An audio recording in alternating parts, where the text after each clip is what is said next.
आज आपण बनवत आहे उकडीचे मोदक।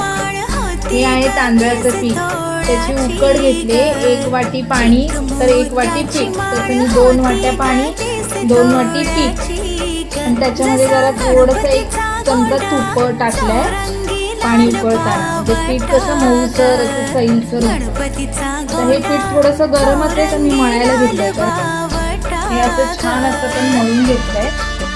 थोडंसं गरम असतानाच मळल्यामुळे बघा अजिबात एकही गुठळी राहिलेली नाही, तर मऊ म्हणजे मोदक वळायला छान पडतं।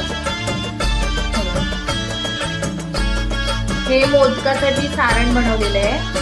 त्याच्यामध्ये पहिला आपण तूप घेतलं थोडंसं, त्याच्यामध्ये खोबरा 2 खोबरे वाट्या घेतल्या मी आणि पाव किलो गूळ, आणि आता हे मस्त सारण आपलं तयार होईल। त्याच्यामध्ये थोडीशी खसखस आवडीनुसार, काजू बदाम बेदाणे घालायचे, म्हणजे खाताना एकदम छान लागतात।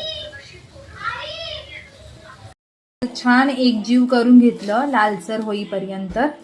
गूळ पूर्ण त्याच्यामध्ये एकदम मेल्ट झालं, सुंदर असा कलर आला आपल्या सारणाला। आता आपण मोदक वळायला घेऊ।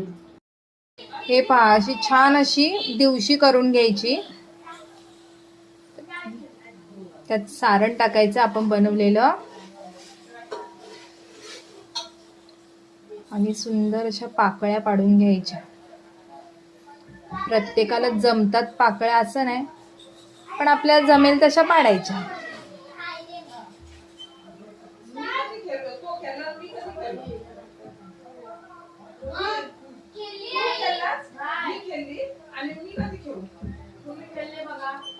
आणि असं मग 2 बोटाच्या साहाय्याने गोल गोल करून त्याला एकमेकांजवळ घ्यायच्या पाकळ्यांना।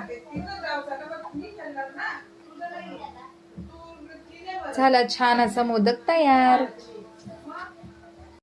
ठॅन मोदक तयार। ठॅन छान असे मोदक तयार झाले, वाफेवर ठेवलेले।